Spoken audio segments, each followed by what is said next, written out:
अस्सलाम वालेकुम student, hope you all are fine.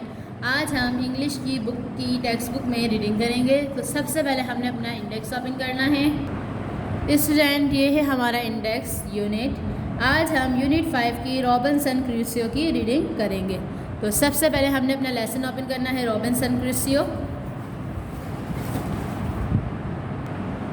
Student, ये है हमारा lesson Robinson Crusoe. Warm up. Have you ever been lost? क्या आप कभी गुम हो गए हैं? How did you feel? उस वक़्त आपको कैसा महसूस हुआ? What did you do? और उस वक़्त आपने क्या कहा, क्या किया? तो अब हम जो रीडिंग करेंगे इस लेसन की वो कुछ इसी से रिलेटेड है। लेट्स रीड, आओ पढ़ें। Long ago there lived a boy called Robinson Crusoe. कुछ अर्सा पहले एक लड़का रहता था जिसका नाम था Robinson Crusoe. He hated books, उसे किताबों से नफरत थी। और he thought about was being a sailor, और वो बनना चाहता था sailor. So when he was old enough to travel he decided to sail to Africa with his friend. जब वो बहुत ज़्यादा ओल्ड हो गया तो उसने डिसाइड किया, सोचा ट्रेवल करने का, सफ़र करने का, और सेल करने का। कहाँ? अफ्रीका। सेल करने का अफ्रीका विद अपने दोस्तों के साथ, with his friend. All went well until a storm came. तमाम शख्स गए या तमाम दोस्त गए जब तक स्टॉर्म केम यानी स्टॉर्म नहीं है। ठीक है, आप देख सकते हैं इस बच्चे का नाम है रॉबिन्सन क्रूसो, जो अब बड़े हो चुके हैं। सेल का मतलब होता है तैरना, जैसे हमने अपन क्लास में बोर्ड से ऑन द रिवर, कश्तियाँ समंदर पे तैरती है, पोएम पढ़ी थी, इसी से रिलेटेड है। अब इसमें जो सेल का मतलब है वो समंदर की सेल के लिए जाते हैं ये। तो जब इस रॉबिन्सन क्रूसो को किताबों से नफ़रत होती है और वो सेलर बनना चाहता है, मतलब बहुत बड़ा तैराकी बनना चाहता है, समंदरों को घूमना चाहता है। जब वो बहुत बूढ़ा हो जाता है तो वो सोचता है कि क्यों ना वो अपने दोस्तों के साथ अफ्रीका जाए घूमने के लिए। तमाम दोस्त उसके जाते हैं जब तक एक मजबूत स्टॉर्म नहीं आती। ठीक है, आगे चलते हैं। Huge waves and lash the शोर। बड़ी बड़ी वेव्स यानी लहरें आती रहीं और lash the shore. The wind tore the sails and broke most of the thin ship. एक मजबूत हवा यानी ज़ोर से हवाएं चलने लगी और broke most of the thin ship, और शिप का जो था आधा से ज़्यादा हिस्सा टूट चुका था। It roll from side to side, और वो घूम रहा था एक जगह से दूसरी जगह। The sailor hear the crunching sound of breaking wood. और सेलरों को जो तैराकी थे उन्हें आवाज़ आई लकड़ी की टूटने की। We have hit a sand bank. हमारे पास है हिट, उन्होंने मारा और कहा हमारे पास है sand bank. Cried one old man, एक शख्स रोता हुआ कहा। They were force to leave the and get into a small life saving boat. उसने बहुत कोशिश की और किसी तरह वो पहुंच गया एक छोटी सी लाइफ सेविंग बोट पर। स्टूडेंट, जब बड़े बड़े शिप्स होते हैं तो उसके अंदर छोटी छोटी लाइफ सेविंग बोट्स होती हैं। अगर समंदर के अंदर जब तूफ़ान उठता है और शिप टूटने का ख़तरा हो तो उन लाइफ सेविंग बोटों को फिर समंदर के अंदर छोड़ा जाता है। तो इसी तरह जब इसमें बताया गया स्ट्रॉम आने लगी और हवाएं तेज़ी से चलने लगी, जिसकी वजह से शिप का आधा हिस्सा तो टूट चुका था और जो हिस्सा बचा था उसमें से भी टूटने की आवाज़ आई।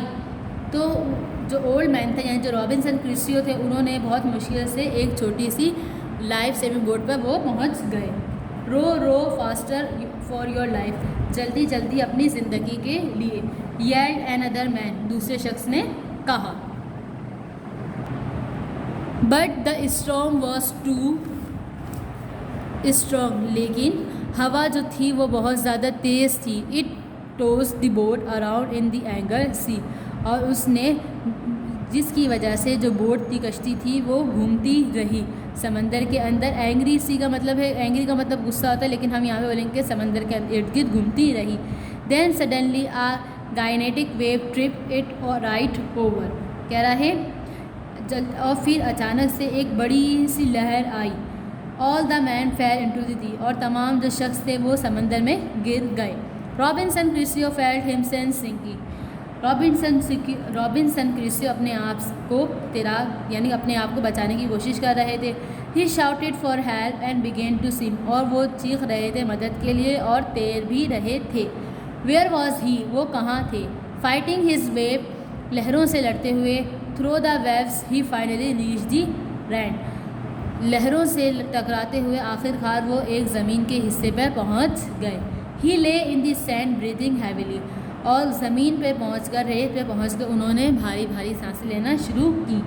Having got his breath back he emptied out his pocket, जब उनकी सांस वापस आने लगी तो उन्होंने अपनी पॉकेट में देखा। All that came out was a knife, उसमें से जो निकला वो था एक नाइफ, छुरी, his pipe and some tobacco, और कुछ तंबाकू। दिस ऑल आई हैव, ये मेरे पास हैं, इन दी होल वर्ल्ड, और यही मेरी सारी दुनिया है। ही मटर्ड टू हिमसेल्फ, उन्होंने अपने आप से कहा। हाउ वुड ही सर्वाइव, उन्होंने कैसे सर्वाइव किया। There seems to be no humans on the island, यहाँ पे कोई भी आइलैंड पर शख्स नज़र नहीं आता। Crusoe spend many years on this lonely island before he was rescue, उन्होंने अपनी ज़िंदगी के बहुत सारे साल इस आइलैंड पे गुजार दिए जब तक उन्हें वहाँ से रेस्क्यू नहीं किया गया। रेस्क्यू कहते हैं कि जब बड़ी सी शिप आती है और आप कहीं फंस जाते हैं, वो आपको उस जगह से लेकर जब आपके घर पे छोड़ देती है तो उसे कहते हैं रेस्क्यू करना। स्टूडेंट दरअसल एक कहानी थी रॉबिन्सन क्रूसो की, जिसे बचपन में किताबों से नफरत थी। अब बड़ा होकर सेलर बनना चाहता था। जब वो काफ़ी बूढ़े हो जाते हैं, जब बड़े हो जाते हैं तो वो डिसाइड करते हैं अपने दोस्तों के साथ अफ्रीका की सैर करने की। जब वो अफ्रीका के समंदर में जाते हैं तो स्टॉर्म आती है, जब बहुत तेज़ी से लहरें आना शुरू हो जाती हैं, हवाएं आने लगती हैं, जिनकी वजह से उनका शिप टूट जाता है, और जिस लकड़ी के हिस्से पर वो सफ़र कर रहे होते हैं थोड़ी देर बाद वो भी टूट जाता है। जब वो टूट जाता है तो वो अपनी ज़िंदगी के बचाने के लिए क्या करते हैं, तैराकी शुरू कर देते हैं। तो दूसरा शख्स उन्हें कहता है स्विमिंग करते रहो अपनी ज़िंदगी के लिए। लेकिन लाइफ सेविंग बोट्स के अंदर जब वो बैठते हैं, मैंने आपको बताया लाइफ सेविंग बोट्स बड़े से जहाज़ पर मौजूद होती हैं। फिर वो लाइफ सेविंग बोट पर पहुंच जाते हैं, लेकिन फिर एक बहुत बड़ी सी गायनेटिक वेव आती है जिसकी वजह से वो लोग समंदर के अंदर घूम जाते हैं और तमाम शख्स जो लाइफ सेविंग बोट पर बैठे होते हैं वो गिर जाते हैं समंदर के अंदर। लेकिन रॉबिन्सन क्रूसो हार नहीं मानते और वो तैरते रहते हैं समंदर में जब तक कि वो ज़मीन के उस हिस्से पर यानी आइलैंड पर नहीं पहुंचते। ज़मीन पर पहुंचते ही वो अपने सांस लेने की कोशिश करते हैं, और जब उनकी सांस वापस होती है तो वो अपनी पॉकेट में को देखते हैं। पॉकेट से जो उन्हें मिला वो एक नाइफ़ थी, एक पाइप था और एक टोबैको था, और वही उनकी सारी ज़िंदगी थी। आपसे क्वेश्चन किया गया कि उन्होंने अपनी ज़िंदगी इस अकेले कैसे गुजारी इस आइलैंड पे। आइलैंड पे तो कोई शख्स रहता ही नहीं था। स्टूडेंट्स आप देखिए, आपको यहाँ पे कोकोनट के ट्रीज़ दिख रहे हैं। वो अपने सर्वाइव के लिए कोकोनट खाया करते थे और उसी को जलाकर अपने जिस्म पे रख दिया करते थे, क्योंकि जो आयरन होता है वो नमकीन जगह होती है और सूरज होता है जिसकी वजह से हमारी स्किन जल जाती हैगी। तो वो कोकोनट के ज़रिए अपना गुसर बसर करते थे इस आइलैंड पर, और आग जलाते थे रात के वक्त, क्योंकि रात के वक्त सर्दी होती थी और दिन के वक्त गर्मी होती थी। और इसी तरह उन्होंने अपनी ज़िंदगी के कितने साल उस आइलैंड पे गुजार दिए जब तक उन्हें रेस्क्यू नहीं किया गया। अब हम हैंडआउट्स की तरफ चलते हैं। सबसे पहले स्टूडेंट आपने ब्लू कलर से टाइटल पेज की हेडिंग डालनी है। Unit 5 lesson Robinson Crusoe date and teacher sign, आपने हेडिंग डालनी है। फिर न्यू पेज पर आपने पेंसिल से 2 कॉलम्स ड्रॉ करने हैं।